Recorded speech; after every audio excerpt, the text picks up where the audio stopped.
Hello class. So in today's lecture we gonna discuss about how are the people living in the villages and how they are getting some of the new ideas. What ideas? How we can expand our area of trade. अपने business को किस तरीके से हम increase कर सकते हैं और उन बिजनेसेस के साथ में आप देखोगे कि कुछ नए सेटअप आपके सामने आएंगे. The concept for cities, the development of towns, right. तो ये सारी चीज़ें आज के जो चैप्टर है हमें इससे रिलेट करते हुए देखने को मिलेगी. तो इस चैप्टर को स्टार्ट करने से पहले हम थोड़ी सी चीज़ें डिस्कस करते हैं that what is the urbanization. तो बेसिकली अगर हम बात करें बेटा, अर्बनाइजेशन उस कॉन्सेप्ट की बात बताता है हमें जिसके अंदर हम देख रहे हैं the development of the cities. ठीक है. सो इन इंडियन कॉन्टेक्स्ट अगर हम इंडिया के बारे में बात करें बेटा, we can say there are two type of urbanization happen in the ancient India. ठीक है. दो बार आपको क्या देखने को मिलेगा बेटा, अर्बनाइजेशन देखने को मिलेगा. On the first time you will experience it at the Indus valley civilization. ठीक है. जिसके अंदर आपको बताया गया that they people are very educated, they are very intelligent to how to grow their crops, how to store the crops. ठीक है. वो लोग हर चीज़ जानते थे बेटा क्रॉपिंग सिस्टम को लेकर. ठीक है. फिर उन क्रॉप्स को किस तरीके से सेल आउट करना है. ठीक है. और उन सेल आउट के साथ आपको कैसे मार्केट का एक डेवलपमेंट देखने को मिला. ठीक है. उसके अंदर आपने देखा होगा that they have a broad and straight roads. ठीक है. रोड्स स्ट्रेट हुआ करती थी, जो आपकी स्ट्रीट्स थी वो कॉर्नर्ड थी. तो ऐसा क्यों बनाया गया होगा? Because of the development of the markets. ठीक है. आपका प्रोडक्शन ज़्यादा हो रहा है, आपकी ग्रोथ ज़्यादा हो रही है, इसी के साथ आपको एक नए एरिया की ज़रूरत होगी जहाँ पर आप कई सारे लोगों के साथ मिलकर क्या कर सको, अपनी क्रॉप्स को, अपनी एग्रीकल्चरल प्रोड्यूस को क्या कर सको, सेल आउट कर सको. ठीक है. So this chapter is also belong to that particular thing. और इसके अंदर आप देखोगे कि यहाँ पर दो चीज़ें बताई गई कि आपका फर्स्ट के जो विलेजेस थे वो डेवलप हुए उन लोगों के साथ जिन्होंने एग्रीकल्चर को अपना एक बेस और मेन वर्क की तरह करना स्टार्ट किया. ठीक है. फिर अगर उसके बाद की बात करें तो आप देखोगे कि इसके साथ तो एक विलेजेस का डेवलपमेंट हो गया और after the villages we will discover about how the new towns are emerging. कैसे नए टाउन्स जो थे इमर्ज होकर आ रहे थे हमारे सामने. ठीक है. अब मैं अगर बात करूं तो आप देखोगे बेटा कि जो कॉन्सेप्ट फॉर सिटीज़ है ये एक नई चीज़ हम डिस्कस करेंगे जिसमें आपको दूसरे जो अर्बनाइजेशन हुआ, जो सेकेंड अर्बनाइजेशन हुआ और वो होगा around the time period of Buddha. ठीक है. अशोका के टाइम पीरियड और बुद्धा के टाइम पीरियड की अगर बात करें तो इस टाइम पे ये क्या होगा, फ्लरिश होता हुआ चला जाएगा. ठीक है.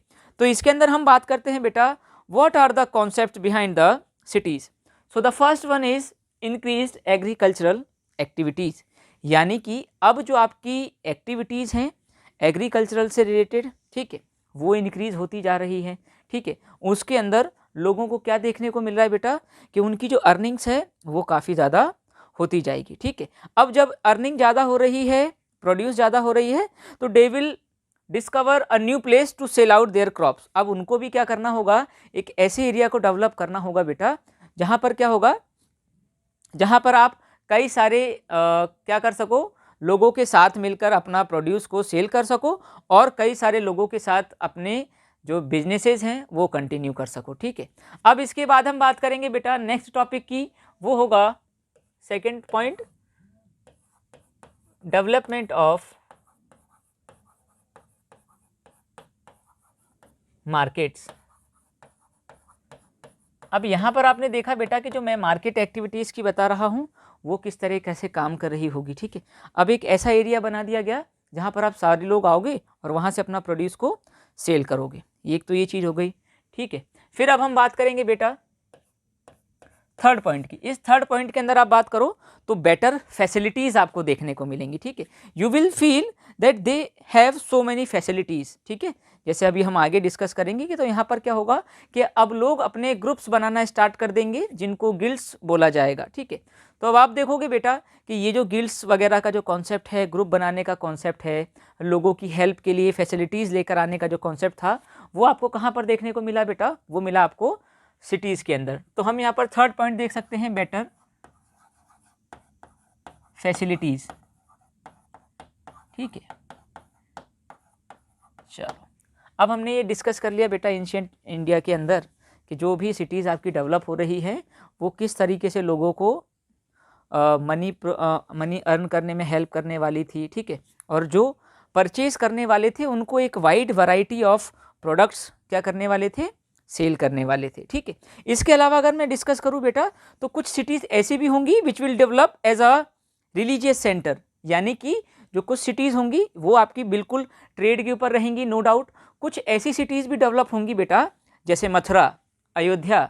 ठीक है, तो ये किस बेसिस पर डेवलप हो रही है बेटा, this kind of cities are developing और were developing as a pilgrimages centre. यानी कि मथुरा को अगर आप देखो तो आज भी मथुरा और जो वृंदावन वाला जो एरिया है वो अपनी रिलीजियस एक्टिविटीज़ के लिए काफ़ी ज़्यादा पॉपुलर है। ठीक है, तो उस कॉन्टेक्स्ट में बात कर सकते हैं। ठीक है, तो अब हम बात करते हैं बेटा the different kinds of cultivators, यानी कि ये जो लोग थे बेटा इनकी कौन कौन सी क्लासेस आपको देखने को मिलने वाली थी ड्यूरिंग द सेकेंड अर्बनाइजेशन। ठीक है, तो अब अगर हम बात करें बेटा तो यहाँ पर आप इनको दो मेजर पार्ट्स के अंदर डिफाइन कर सकते हो। ठीक है,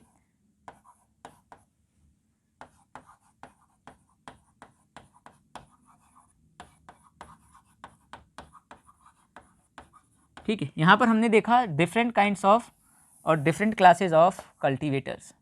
ठीक है, चलो फर्स्ट आते हैं बेटा हमारे पास यहाँ पर नॉर्थ इंडिया और सेकंड आता है हमारे सामने साउथ इंडिया। ठीक है, अब अगर हम नॉर्थ इंडिया की बात करें बेटा तो there will be a head of the whole village, यानी कि जो विलेज है अब उसके अंदर रहने वाले जो लोग हैं वो किस तरीके से काम कर रहे होंगे, किस तरीके से मनी अर्न करते होंगे, तो उन्हीं की क्लासेस के बेसिस पर हमने क्या करा है बेटा, उन्हें डिवाइड किया हुआ है। तो फर्स्ट जो हमारे सामने आते हैं बेटा उनको बोला जाता था the grama bhojak, the grama bhojaka, and he work like a headman of the village. ठीक है, ये आपका हेडमैन ऑफ विलेज हो गया।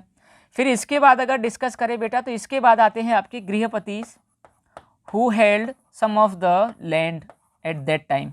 ठीक है, यानी कि वो लोग बेटा जिनके पास क्या है, थोड़ी बहुत लैंड हुआ करती थी। ठीक है, इसको आपने एक प्रीवियस चैप्टर देखा होगा, livelihood in rural and urban areas. ठीक है, उस चैप्टर के अंदर भी देखा होगा। तो अब हम क्या देखेंगे बेटा, the grihapatis are the small land owners.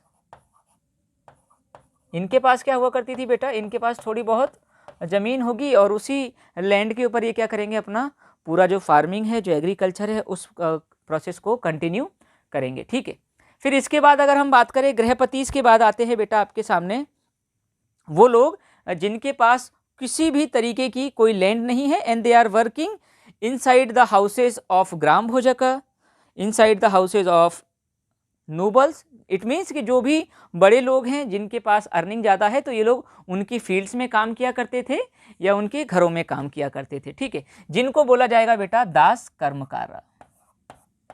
ठीक है, इनको क्या बोला गया, दास कर्मकारा। ठीक है, एंड दे पीपल आर है called as the landless labourers.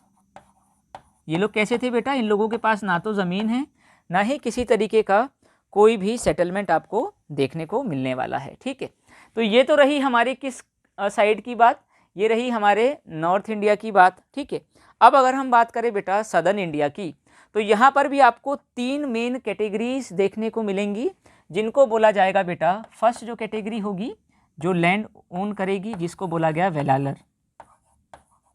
ठीक है, यहाँ पर आप देखोगे इनके पास लैंड ओनर्स थे, ये लैंड ओन करते थे।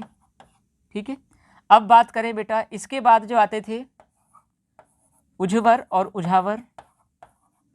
ठीक है, अब अगर हम बात करें बेटा इन लोगों की तो यहाँ पर क्या था कि इन लोगों के पास भी स्मॉल लैंड हुआ करती थी। ठीक है, तो आप इन्हें बोल सकते हो बेटा स्मॉल फार्मर्स। ठीक है, इन्हें क्या बोला जा सकता है, जिनके पास कम लैंड होगी उनको बोल सकते हैं हम सिंपली स्मॉल फार्मर्स। ठीक है, स्मॉल फार्मर्स बोल दिया।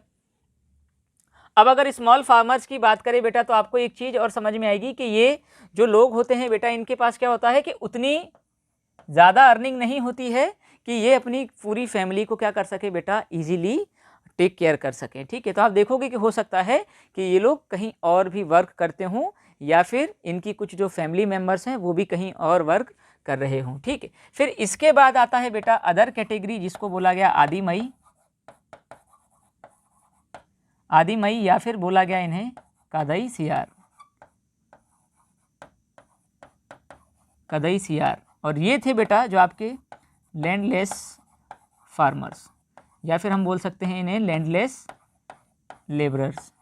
ठीक है, तो आपने कैटेगरीज को देख लिया बेटा, बोथ साइड आपको एक जैसा ही फॉर्मेशन देखने को मिल रहा है। पर हम जरा साउथ के अंदर देखेंगे तो आपको ये चीज़ देखने को मिलेगी कि जो हेडमैन है नॉर्थ इंडिया के अंदर ये क्या करेगा, ये टैक्स कलेक्ट करेगा अपने किंग के लिए। ठीक है, तो हम यहाँ लिख लेते हैं बेटा सिंपली क्या करेगा, टैक्स कलेक्शन करेगा। ठीक है, फॉर द किंग। ठीक है, ये जो हमारा ग्राम भोजक रहेगा ये क्या करेगा, आपकी पूरे विलेज से जो भी रेवेन्यू जनरेट हो रहा है आपकी लैंड्स के ऊपर जितना भी टैक्सेशन था वो कलेक्ट करेगा और उसको आगे फर्दर किसको दे देगा, वो दे देगा आपके किंग को। और अगर हम बात करें साउथ के अंदर तो यहाँ पर बेसिकली ऐसा कॉन्सेप्ट देखने को मिला जहाँ पर डिफरेंट काइंड्स ऑफ ऑफिशियल्स आते थे आपके पास और वो टैक्स कलेक्ट करके ले जाते थे, फिर वो अपने मिनिस्टर्स के अंडर काम किया करते थे। ठीक है, तो आपने शायद याद हो आपको जब अशोका वाला चैप्टर पढ़ा था हमने तो वहाँ पे भी कुछ सेम ऐसा ही कॉन्सेप्ट देखा था, यानी कि एम्परर, एम्परर के बाद मंत्री परिषद और उन मंत्री परिषद के बाद ऑफिशियल्स यानी कि जो ऑफिसर्स होते थे उन लोगों को क्या किया जाता था बेटा, अपॉइंट किया जाता था। तो क्लियर है, चलो यहाँ तक क्लियर है सभी को।